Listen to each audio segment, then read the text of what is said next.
Cybersecurity concerns are ever evolving. OT cybersecurity is even more complex, and it's so much more than just software and hardware. How do you stay on top of it all? Aaron Crow has over 25 years experience with cybersecurity. 15 of those years focused on operational technology across multiple industries, and he wants to help you. Welcome to the Protect OT Cybersecurity Podcast, brought to you by Industrial Defender. Now here's your host, Aaron Crow.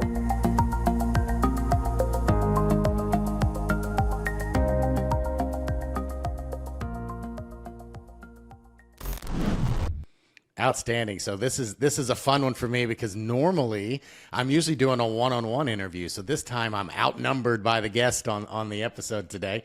So today I've got Terence and Roger. Terence, why don't you kick us off? Tell us who you are, a little bit of your background, and then we'll kick it over to Roger to do the same. Sure.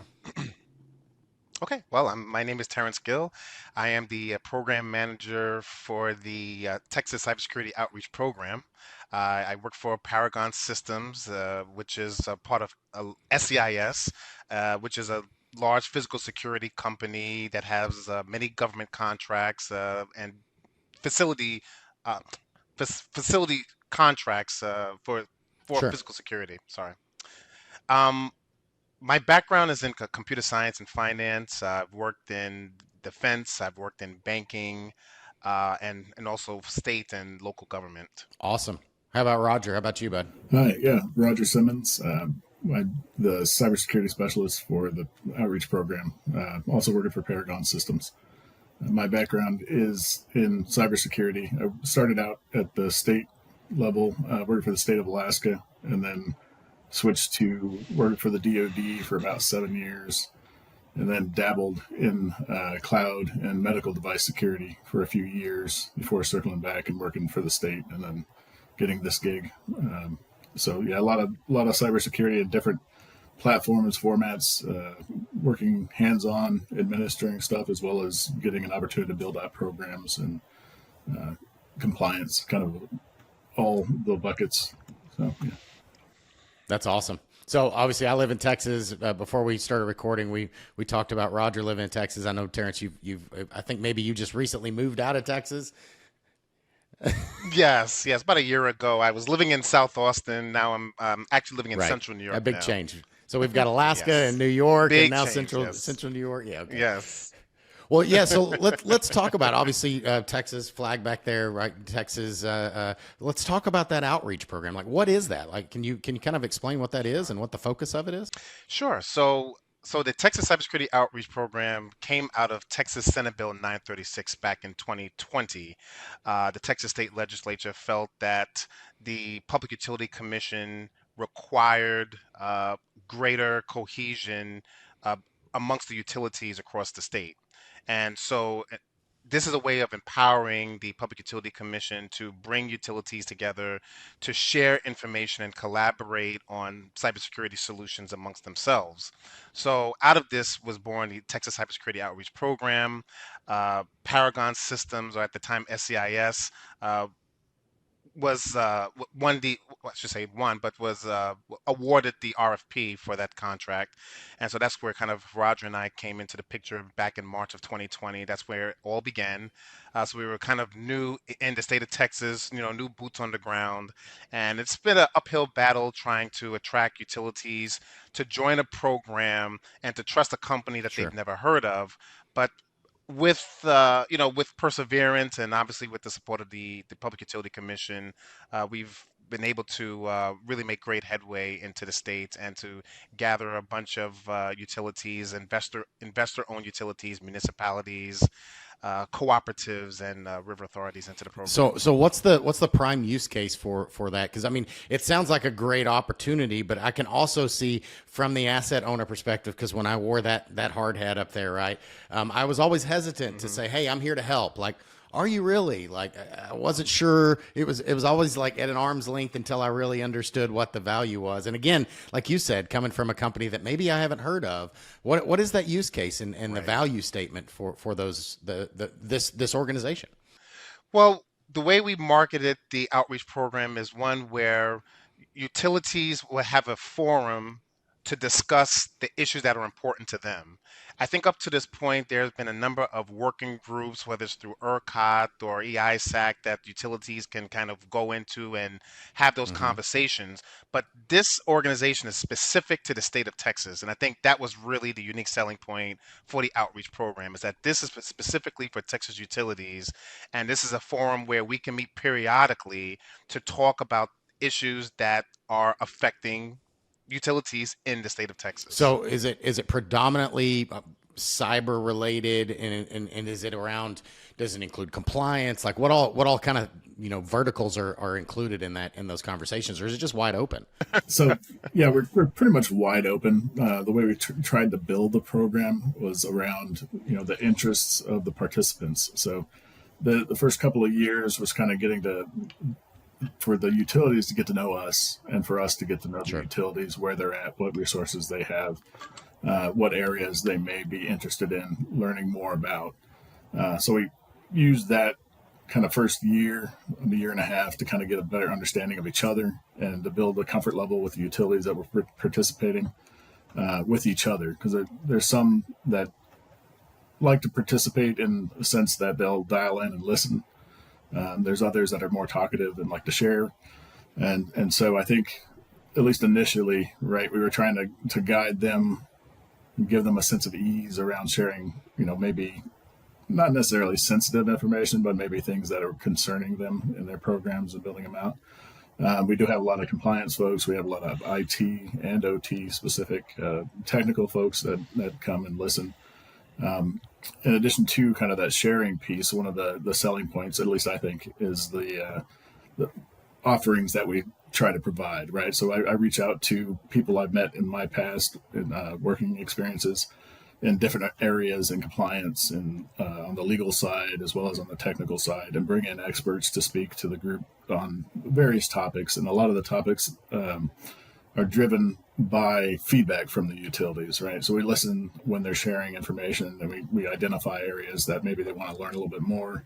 And so what I'll do is go out and reach out and try and find folks that are willing to come in and give 30, 45-minute presentations around those topics. And so what we're trying to do is not only create a sense of sharing in an environment where they're comfortable in sharing with each other, but then we're also trying to provide them with resources, tools, and education in areas that they may need or be interested in. So trying to get that, what's in it for them out and out front versus what we're asking from them being a primary thing. So we're not asking them to comply with anything. We do send out surveys and things to kind of query where they're at and maybe what they may be interested in. We do have an obligation to the PUC to roll that, aggregate that information, and anonymize that information, and roll that up and present it to the PUC. But we don't identify specific utilities or persons or anything that give us the information. But we have to let the PUC know what we're doing and kind of where things are in the state. So. Yeah, so there's some kind of progression and understanding of, hey, this is what we're seeing, and maybe these are some touch points that we want to look at, or these are some problem things that the collective is seeing or concerned around this particular topic, and it's hitting a bunch of them, and that's something that they would want to know about. That's very cool. Yeah. So what kind of benefits have you guys seen from the members since they've joined, and maybe some of those collections, or maybe it's relationships that they've built, or a capability, a technology, something like that? Is there anything that stands out, or a cool story I want to share about since y'all have joined in 2020? I think for me, what stands out is we were able to, like, last year was kind of our first full year running without trying to build stuff and being able to give back. So we were able to provide a couple of virtual tabletop exercises for the group, and then those were building toward an in-person exercise that we hosted at a conference that we held in collaboration with state agency TEACS at Texas A&M. And so I think, getting to see all the participant members together at the conference, talking to each other, sharing ideas, and providing feedback during the tabletop exercises, that's I think was the most rewarding for me so far out of the program. So. Yeah, and I would say that on my end, it would be just having those offline interactions with some of the utilities. I've had multiple city managers call me on the phone and say, "Hey, Terrence, we were just at your security meeting. I didn't understand too much of what was going on. It was quite technical, a Yeah. little over my head. But I sat there, I took notes down, and now I can go to my managed service provider and I can ask them some of the questions that were raised during the meeting." So well, Roger kind of mentioned earlier that sometimes we have folks that are very outspoken, and then there are other times where we may just have some folks that are not saying a word, but we know that they're listening. We know that they're paying attention because they're coming back and they're telling us that they're paying attention. And it's just great to know that the vision of this program, which is again to kind of bring these utilities together, share information, learn from one another, that this is actually happening. This is actually taking place. And I guess the thing that kind of goes over many people's head is that this was all born out Right. of government. This was all born out of the Yeah. legislature, which we all know that when government gets its hands on things, a lot of times things go Right. sideways. But in this instance, I think the legislature and the PUC has had a really great vision for what they see as the great importance of cybersecurity and within the state of Texas with regards to electric utilities. Yeah, I mean that's so important, and I've worked in the power industry for much of my career. My father was in the power industry for 40 something years. It put me through college. It put food on my table. Yeah. So it's near and dear to my heart for sure. Not to mention that I like the electricity to work and cool my house and the lights turn on, all that kind of thing. But it's so exactly especially now when it's 106 outside. But Right. it's power utility has been a unique industry, and I worked at a large consulting firm, so I've worked in other verticals as well, manufacturing and many of the others. But power utility is one of those things where I've seen more willingness to share and be open and have those conversations, because it's not like Coke and Pepsi. Like they're not competing with their secret sauce recipe and they're trying to have this proprietary.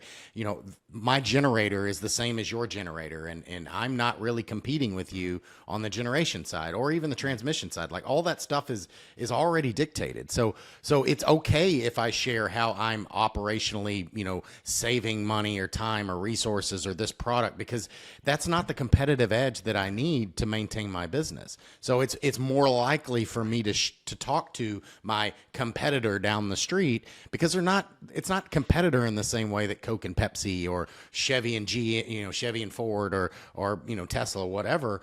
Because it's just different. Right. And we're all going towards the same goal of reliable power generation and safely delivered, all those types of things in the state. And obviously Texas being unique in that it's its own grid and it's separate from the rest. So it is kind of this isolated island.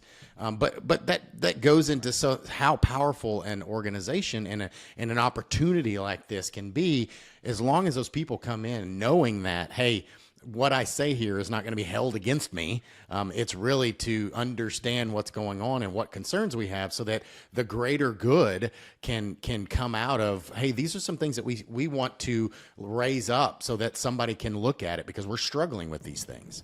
Yeah, absolutely. I just wanted to chime in a little bit there. You raised a couple of good points with our program. The initially, there was some of that hesitancy on the part of the utilities, because we are, associated with a government entity, right? So there's a fear of, are they here to tattle on us, and if we're not doing something right? And so that was one of the big hurdles getting through that. But I think, especially this year, and a good example of that willingness to share is we had our first utility provide one of our expert presentations to the group, and they talked about what they were doing to address phishing and how they go through different exercises, different tools, and modify the technology that they have to address phishing and educate their users. And that spurred a lot more conversation amongst the other utilities, and they were all willing to chime in since a utility was there presenting. And so I think we've come a long ways in our program to get to that point, and it really shows that our program is being effective in bringing out that level of comfort and sharing between the utilities. And I think it, like you said, it kind of helps strengthen, or builds the underlying strength of the grid for the state of Texas, at least. Yeah. Yeah, that's exciting. That trust is hard to gain, and it's that way in all OT. But again, power utilities is a lot of my experience, and it's building that trust. Once you get it, you can maintain it. But sometimes it's a steep hill to overcome to get there, and sometimes it takes that first power utility, that first customer that's really willing to step up, and then the other guys are like, okay, this is all right. If you're willing to share, then I'm willing to share. Like it kind of starts breaking down those walls, and it's hard to Terrence's point, to trust. This is a government agency. I've already got a regulatory thing with CISSP. Are they going to try to use this against me? Like all that kind of stuff. When ultimately, assuming that the program is like you guys are talking about, that's a great scenario to be in. That I can share concerns. We can talk about how you're doing something, so that I don't have to have that same problem and figure it out on my own. We can collectively work together to try to solve it. So I learn from your mistakes or from your implementations and lessons learned, so that I don't have to have those same problems and troubles. And and Aaron, the other really cool thing about this program, and again, this kind of goes back to the foresight of the legislature and of the PUC, is that this program is voluntary. This is not a mandated program, right? So I don't want to get in too much trouble, because I live in a very the environment that I live in is very different than the environment you live in now. But all I could say is kudos to the state of Texas for making this a voluntary program, right? So it's really been an uphill battle for Roger and I to kind of get the message out. Like Roger mentioned, our affiliation with the PUC probably brings some challenges in and of itself, but the fact that it's voluntary, utilities could just simply say, no, I don't want to join, or not pick up the phone when we call, or not answer our emails. But, we believe in this program, and we've seen the success that has derived from the program. And so as we continue as the program continues to mature, now we have more of a track record to share with those other utilities who may have in the very beginning either been on the fence or just flat out told us, no, we don't want to join, because they have that right to not want to join, right? So that's another nice thing about this program, is that we don't have to drag people by the coattails to show up at the meetings and to be a part of the program. Yeah, and I mean, I've engaged with a lot of the power utilities, at small ones and big ones and everything in between. They all want to do the right thing. They Yes. If they think there's value in attending something like this, they're going to go. If they've got the resources and they see value, then they'll focus on it. So that's the piece I think that Roger really hit on, right? Is it's earning that trust, and you guys have seem to have done a great job of doing that and continue to do so. So I'm happy to have you guys here to talk about it. It's exciting for me. Obviously, again, I live in the state of Texas, so it's important to me for this. But overall, it's part of the bigger grid. Yes, Texas is its own grid, but it still has ties, and it's important for the overall security of the national grid, not just the Texas grid. It's just us. So absolutely. So what are some of those top areas of focus that you guys are working on, are really looking at from the cyber perspective and towards the grid and some of the customers that are in it? Yeah, so it's a good question. I'm trying to think of what.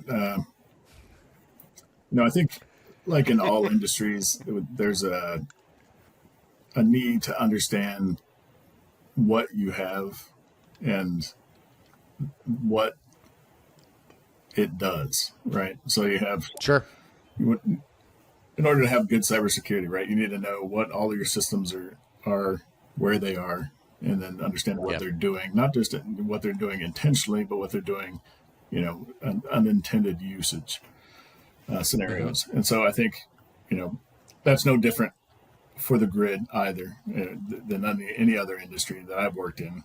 And so part of what we're trying to focus on, at least this year, is kind of ways to manage your assets, right? Way to understand or kind of get a good asset management program kicked off. Where would you start, and then how would you then kind of build upon that starting step?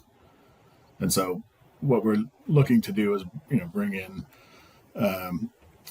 resources. And initially, I want to go back just a little bit on the first year, right? We did initial outreach where we provided self-assessments to gather kind of an overall idea, an overall picture of where everybody was, to kind of find those soft spots. From that, then we devised smaller surveys that we provide back out. And this year, kind of one of those smaller surveys is around asset management and kind of getting a better understanding where folks are in their asset management programs and processes and what they're doing. From that, then what I do is gather that information, identify the kind of the key points that I think would be most beneficial, build a tool set as well as educational resources and like policy procedural resources, Sure. package that up and then deliver that back out to the utilities. To supplement that delivery, then we reach out to experts in the area of asset management, or even IT managers who have good background in managing their assets, and have them then kind of circle back at our quarterly security meetings and provide presentations on how did I build out my asset management program, and what were kind of maybe some of the hurdles that we faced in getting it stood up, and so kind of that progression is what we're using, and for this year, that's one of the topics that we're kind of focusing on, is around maturing asset management across the board for these folks. There's obviously other areas that we look at.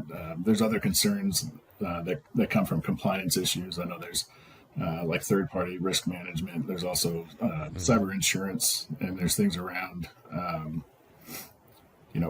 establishing and maintaining SLAs with vendors, and obviously huge organizations with a lot of financial power have more sway in negotiating with vendors and third-party suppliers and getting what they need, to satisfy their security requirements. Whereas the smaller groups, you don't necessarily have that because you don't have that purchasing power. But, what we would like to look at, and not necessarily have influence on, but what we'd like to look at is kind of maybe group purchasing power, or group,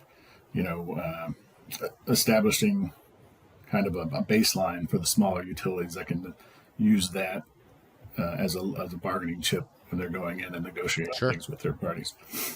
So those two areas are kind of the big focus for this year. So that's kind of Well, and it's pivotal. Like it's foundational to a program, right? It's hard to defend. It's hard to have advanced capabilities without knowing what I have, what they do, and there's a lot of technologies out there that passive monitoring and network intrusion, and there's really cool technology and there's really great technology out there, but it really needs to start with what do I have and what's the function. It's not enough to know that I have a Windows machine or a PLC or a SCADA device. I need to know what its business function is and all of the information that goes around that, so that I can understand the true risk to the business. Then I can understand what do I need to prioritize and how do I remediate these things, because we know in OT, I can't just go patch things. I can't just go, reboot them. I can't just go, stop that process because maybe there's something going on, because ultimately availability and safety is way more important than anything else. So I approach things differently in OT than I do in IT. We get that. But a lot of times the bigger picture and the CISO and that C-suite, maybe they don't understand the why, and kind of pulling all those things together really helps with that, right? And asset management is that foundation. And unfortunately, again, in my career working at Big Four consulting and seeing a lot of different power utilities from small to big, they all have the same problem, and it really ties around understanding what assets they have, where they sit, what business function they are serving, what vulnerabilities they have. It's a big problem. A big company, it's because they've got 1,000 substations spread across the state and 50 generators and a lot of there's a lot of assets, but they don't have enough people to do them all. They have to roll trucks and all that. And then the smaller guys, they don't have the staff, so they don't have people. Maybe they have less assets, but they still have less people, so they have less budget and everything else. So it's still it's a different problem, but it's still the same problem. They don't know what assets they have, and that is the root of how do I bolt on more of these advanced capabilities. I have to understand what I have and to be able to take that next step, right? That's right. So That's right. knowing that, and I would assume that I'm not asking for you to give me the answer, but I'm assuming that your survey for asset management said that most of the people that are responding are probably saying, yes, that is an area of concern for ours, and we want some help with that. So what would you want the audience to know? Like people that are listening to this, maybe they're not somebody that's currently part of the of this organization. What would you want them to think about as far as what benefits could they have, and if they were going to go out and try to do it on their own, what should they be looking for and thinking about for asset management or overall cyber resiliency? Yeah, great question. So I think obviously the first thing is to look inward, right? I mean, the first piece of asset management is understanding what you have, Yep. and trying to divide that into bite-sized pieces. So regardless of the size of your organization, unless you're like a one person, one computer shop, you're going to have to divide and conquer. And in order to do that, the first steps are coming up with a plan to do that in a reasonable, low impact way. I think with our program, what we're trying to do is kind of spell those steps out, provide kind of the resources and tools, playbooks, if you will, around first steps in achieving asset management. But then also, through our program, what I would like to do and what I'm planning on doing is building in our future exercises and things like that, where you kind of tie in asset management into your incident response plans, your execution of your incident response playbooks.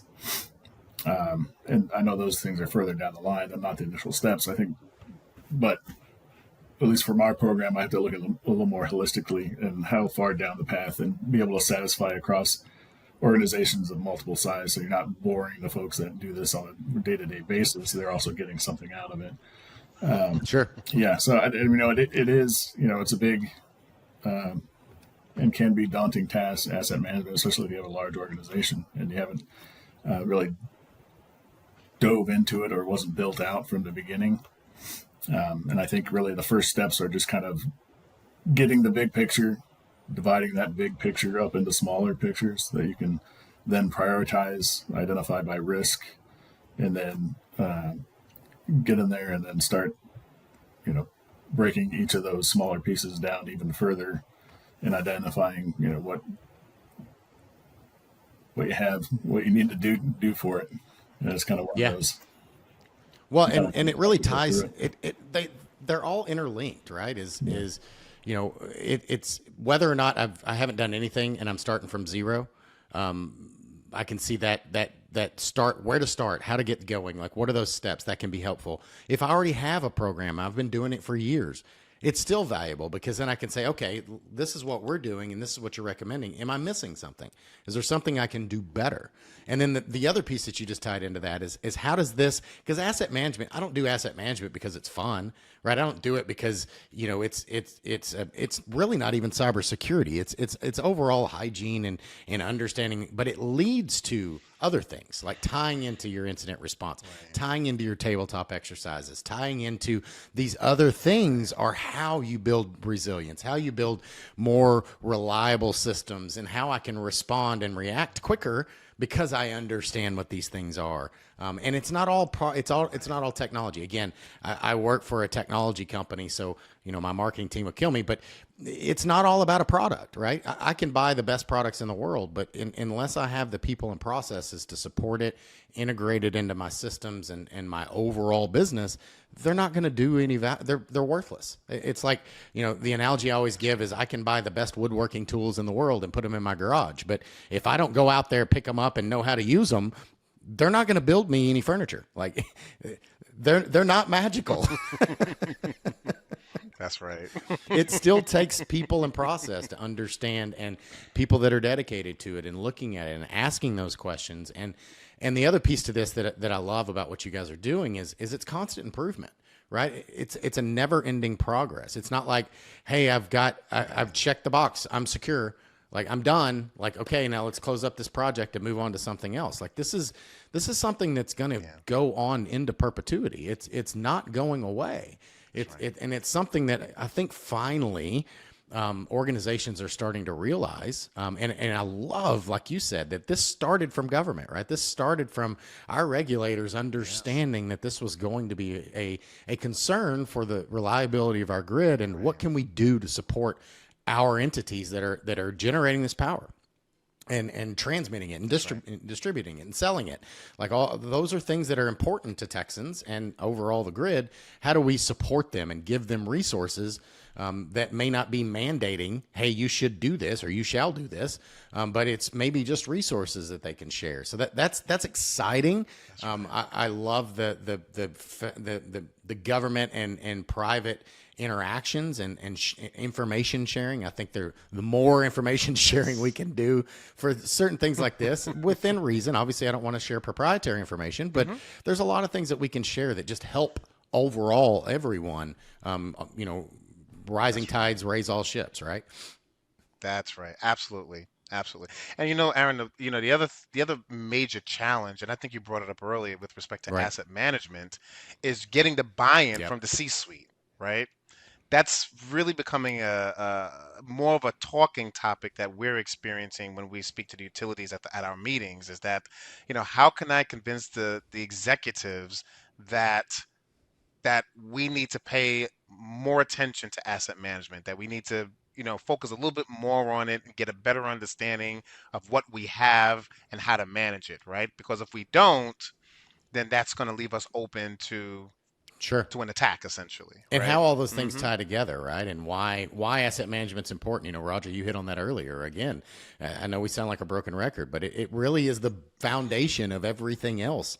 Yeah. It's the foundation. Yeah, and I think just to kind of build on what Terence said, and one of the things I liked about the new C2M2 is the breakout of identifying personnel as assets, right? So in asset management, you're going to identify not just the systems that you're using, where they're located and what they're doing, but you're also going to identify the personnel that are responsible for managing those.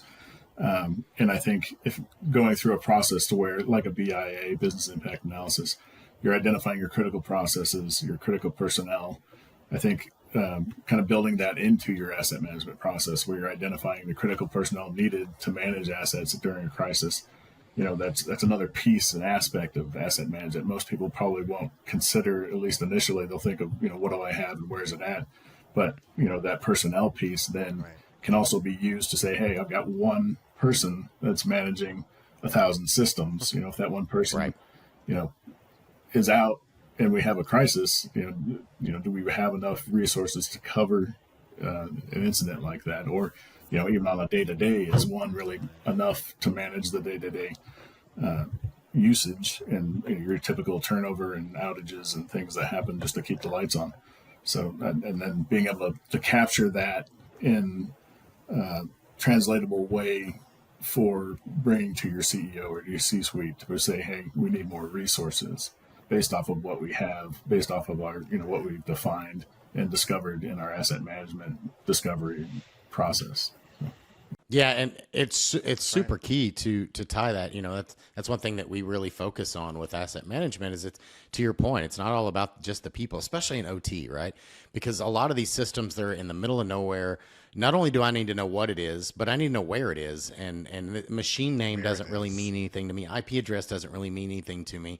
I need to know the GPS coordinates of that substation that's in the middle of nowhere, what the gate code is, what farm road I need to drive down to get to it, who's the person that has the key if that person's out of it, who's the person that can respond and do something about it, like what's the farmer's name if I need to go on his land, because some of these solar plants are in the middle of somebody else's. I mean, there's all of these considerations that you have to consider for an incident. If I'm going to respond, I have to know all of those things. And the SOC analysts, when they get an alert for some PLC, they're not going to know that by default because it's not communicated across the network. Like, it has to, there's a lot of work that has to go into understanding the business risk, understanding what the asset is, but also the people side of it, and tying all those things together so that when you do those tabletops and you say, okay, this system goes down, who do we call? Like, knowing who to call, who are the right people to get engaged. Oh, I've only got, what if two of them go down? Like you said, Roger, I've only got one person.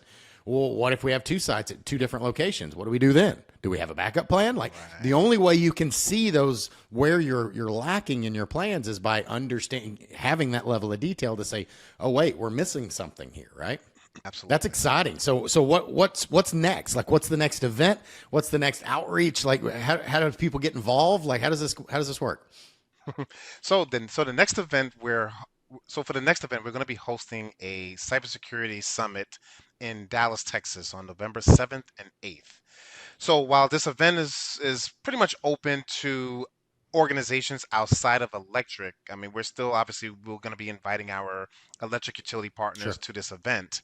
And so this is, again, it's a 2-day event. And at this event, we really want to kind of focus and narrow in on asset management and supply chain risk management, like Roger had mentioned earlier.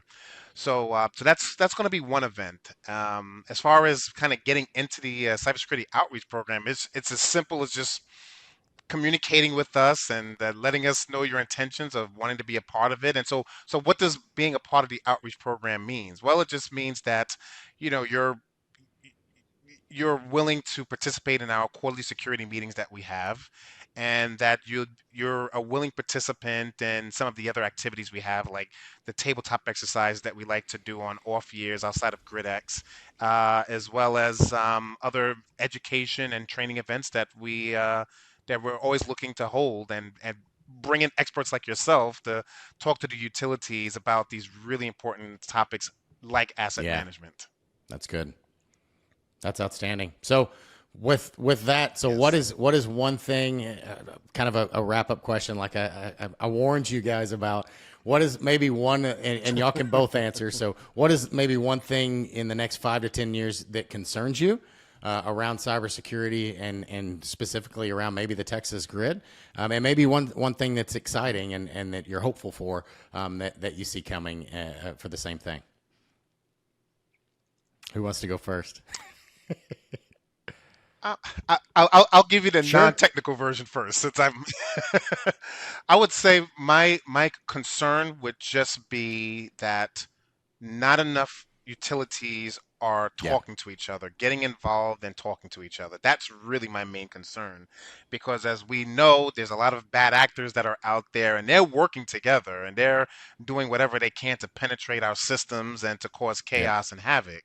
And so if utilities are not speaking to one another, and they kind of get caught out there in the wind, then that's something that we Sure. don't want, because that ends up affecting the Texas grid, uh, to the detriment of customers and taxpayers Absolutely. alike. So, yeah, so getting utilities to talk to one another, I think that's critical. Yep. Communications. Yeah, for me, I think I've got a couple.